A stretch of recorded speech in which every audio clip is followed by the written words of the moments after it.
Alright, before we get Kathy up here, I just wanted to say a couple things. My name is Valerie Hellinghausen, and I'm the editor-in-chief of the Clear Creek Highlight newspaper here. And today I'm really honored to introduce you to one of my heroes and a very special guest. As we grow up, we're all asked who our heroes are, and more often than not, they're usually people who don't wear capes or have secret identities or have supernatural powers. For some of you, this may be your mom or your dad, and the person I'd like to introduce you today is kind of a Auntie Mame or mom to us all, and she would generously do anything for anyone and is not afraid to kick up her feet on your dashboard and just share a story from her crazy adventures in Africa or California. And she uses her own superpowers and creativity to change the world. So today, I've been given the privilege of introducing you to my hero. In my first year at Clear Creek, I was introduced to the Eldon family and their philosophies in my Journalism 1 class. Over the years, our journalism teachers at Creek, Miss Jameson and Miss O'Neill, have taught and inspired hundreds of students with the work of the Eldons and Creative Visions Foundation, in order to carry on the legacy of one young photojournalist and artist, Dan Eldon, who died before his time in Somalia. Dan has become the standard of excellence we all strive to meet so that we too may become more than just student journalists and learn to live life unedited. You may have heard of Dan from your own teachers, the hundreds of posters we've put up in the hall, and from his exhibit, which has been generally donated by our guest and is currently in the library. So, this exhibit is also going to be traveling through Clear Creek ISD, so if you don't get a chance to go check it out, you can go look at it in one of our other high schools. Dan Eldon and his family's work has inspired people and me and just amazing people around the world, including Christopher Nolan, the director of the Batman trilogy, Inception, anybody? And Blake Mike Cassidy, the founder of Tom's Shoes, and the founders of Invisible Children, just to name a few. The Eldons have always emphasized using your own creativity and talents to change the world and become creative activists. Dan himself always emphasized safari as a way of life, and the journey is the destination. He was a firm believer in exploring all that life had to offer and to escape routine in order to get lost in the incredible adventures that await us just around the corner. Today, I am pleased to introduce you to Dan Eldon's mother, a visionary inspiration, the original creative activist, and the epitome of forward motion. Ladies and gentlemen, please help me in welcoming our special guest, Kathy Eldon.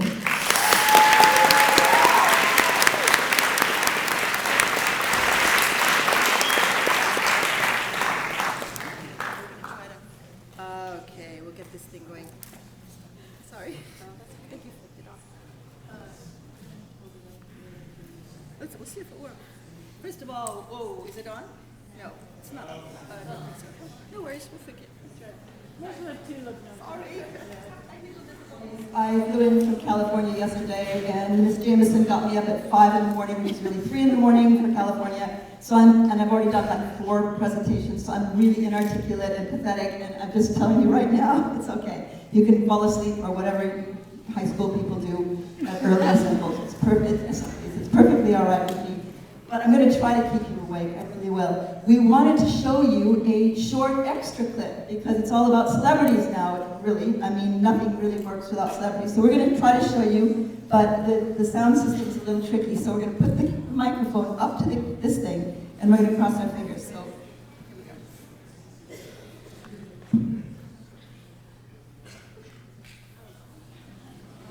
go. Exorcism part 2. No.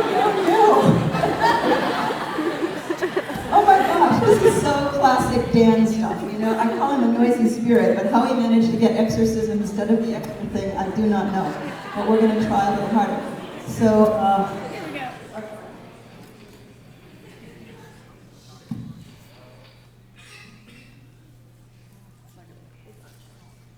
okay, I'll just pretend I'm Julia Roberts. Okay, so, why don't we just run it? Because at least people will. So I hope you're sitting comfortably. It's horrible when you have a plan and it goes terribly wrong, but that's life. Dan's philosophy was the journey is the destination. What does that mean? There is nothing else but this particular journey. My destination was to have a 17-minute film where I wouldn't have to talk at all. And when I came, they said, no, let's just do the 2.5-minute one. So I said, okay, that's fine. And now we haven't got the 2.5-minute one. So okay, we're going to start right here. When I was born in Cedar Rapids, Iowa. This will just take you a couple of hours. I'm very old, so we'll start when I was born and just work slowly through my entire life. Born in Cedar Rapids, Iowa. Wanted to get out of Iowa. Those cornfields were really oppressive to me. So I married an Englishman. That was a really cool plan to get out of Iowa. And I did love him. So I moved to London and had 2 children, Dan, and 4 years later I had Amy. We moved in, I found the suburbs of London to be almost as oppressive as the cornfields of Iowa. And we managed, when I was 30 years old, and Dan was 7 and Amy was 4, to move to Nairobi, Kenya. Now, if you can imagine Africa, the bulge over here of East Africa is Kenya. So we moved from London to Kenya, and my life exploded. Having been a boring suburban housewife, I became a young journalist in Kenya. And I would take my kids on adventures on safari in Kenya, and also I would take them along on my writing assignments. And I got to tell stories about the most amazing people, and they were nation builders. It was only 7 years after about 15 years after Kenya had been made an independent country. And they were all excited about turning this raw, undeveloped land into a proper country. So I told stories about creative, active people who did not ask permission to do what they wanted to do. If they needed to build a school, they built a school. If they needed to start an organization to do something that needed to be done, they did it. They didn't always get licenses or permits. They just rolled up their sleeves and they made things happen. I found this hugely inspiring.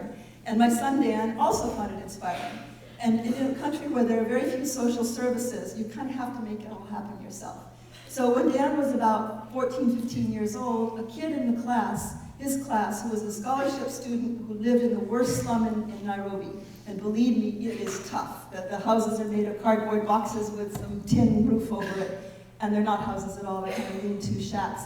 This little girl came out of that environment into a school not dissimilar to yours, but she had a heart problem. And there was no money. Nobody was going to rescue this kid. So Dan started an organization called Operation Save a Heart.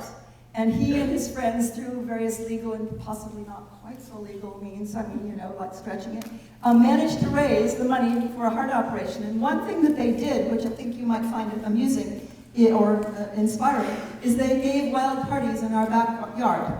And we had a hut, which we called the Mkebi. It was like a tin can. And they gave the most wonderful parties, but to raise money for this little girl. And she eventually had the operation, and Dan realized the power of taking an idea and turning it into action. A year later, he adopted a family.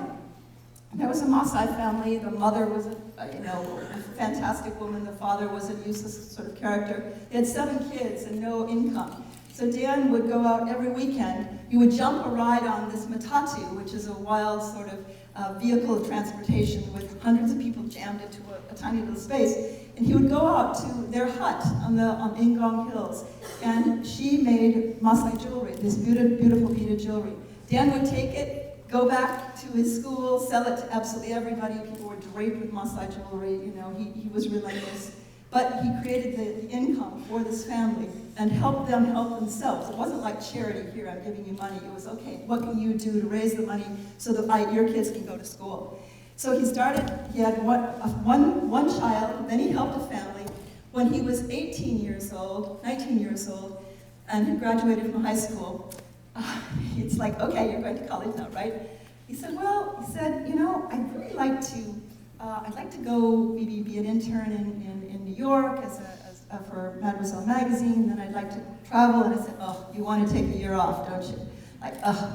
And he said, no, Mom, I want to take a year on. It's way harder to learn when you're really engaged with the world around you than it is to just sit in a classroom. And as wonderful as that is, and I'm not telling you not to go to college, but I'm saying that there are other ways of engaging and learning. And he said, I can learn more bargaining in Mexico in a market about economics than I can maybe taking a microeconomics course in college. I want to go to Japan. I can probably, I want to learn Japanese, but it was like, here's what I want to do, and here's when I need to do it. So he had a plan, and we let him take the year on. And it's a really, I think it's a fantastic idea. And you have a teacher here, Jeff, I don't know Jeff's last name, but Cherry, who, Jeff Cherry, okay, who last summer went to Kenya and worked in our orphanage. We have an orphanage in Kenya. But I find that so engaging. That is really taking a year on. You have Gabby. What year is Gabby? Gabby, can you raise your hand? Are you here? Gabby, over here. Gabby, I've been really excited about. Gabby was working with the organization called Starfish Kenya, and her church is taking groups out to Kenya to work in orphanages. Now, you don't have to go to Kenya to engage in the world around you. There's plenty you can do right here, obviously in Creek, whatever the name of the school is, Creek. I'm so confused with Clear Creeks and Cross Creeks and Swampy Creeks and everything else, but I know it's Creek. Anyway, there's so much that you can do. So Dan, when he was 19 years old, and he was at UCLA, decided that he wanted to go back to Africa. And he and his friend had driven their Land Rover, which was a 21-year-old Land Rover named Desiree, named after this wild Italian girlfriend he wished he'd had. Didn't really have her. But he named the Land Rover Desiree. She was really temperamental, always breaking down, just a rubbish car. But he had driven this car down to to Malawi with his friends, two friends. And when they arrived down there, they found this refugee camp with 14,000 refugees who had absolutely nothing. They were wearing the same clothes. The missionaries had sent one sort of bolt of clothes that all the little girls were wearing. But when they arrived there, they found that the children were incredibly happy and positive, and the adults were making the best they could possibly do of this awful situation. And he resolved to try to go down to take aid to this place, to not, again, as a sort of charity handout, but help people help themselves, because that's the whole point in life. You don't want to just make people feel powerless. So he called up his friends, he sort of rustled up this wacky group of 15 kids. Now, my daughter Amy was 15 years old when they went on this trip. She asked me now, Mother, why did you ever let us do this? Okay, it was across one war-torn country plus Kenya and Tanzania. The group included this guy, tall, lanky guy called Chris Nolan, whatever. Chris was the group photographer. There was another guy, Jeff Gettleman. Jeff was a skinny kid from Chicago. None of these kids had ever been to Africa. Girls, Team Desiree. Desiree, remember, the business of the vehicle. Free at last voyages. The search for clean water in a swamp. Think creek. Energy, sincerity, clarity of vision, creativity, mission statement for safari as a way of life. To explore the unknown and the familiar, distant and near, and to record in detail with the eyes of a child any traces of beauty, any beauty of the flesh or otherwise, horror, irony, traces of utopia or hell. Select your team with care, but when in doubt, take on some new crew and give them a chance. Now, that sounds really kind of like, oh, he's so whatever, kind of boring. Whatever, it's a pretty powerful statement. He said in little bitty letters between, he said there's a little difference between being lost and exploring. So think about that. When you're lost and your GPS doesn't work, they didn't have GPS, if you shift it and think that you're exploring, then everything, your whole mindset shifts. And I try to use that because I have no sense of direction at any time. He said it is foolish and dangerous not to dance in Africa. And I take that as a metaphor for just being unafraid to make a fool of yourself. It's all good. And he says, look for solutions, not problems. This is a mission statement, and this is something we're going to, hopefully at the end of this session, you people may feel inspired enough to go out and create a mission statement for your life. And it doesn't have to be for your whole life, but for the next couple of years. And make it a grand adventure. Make it safari as a way of life. Safari it just means journey, and a journey into the unknown. And often your Land Rover breaks down, your compass gets broken, you run into a buffalo. A lot of really nasty things happen. Okay? So that is my advice to you, is to create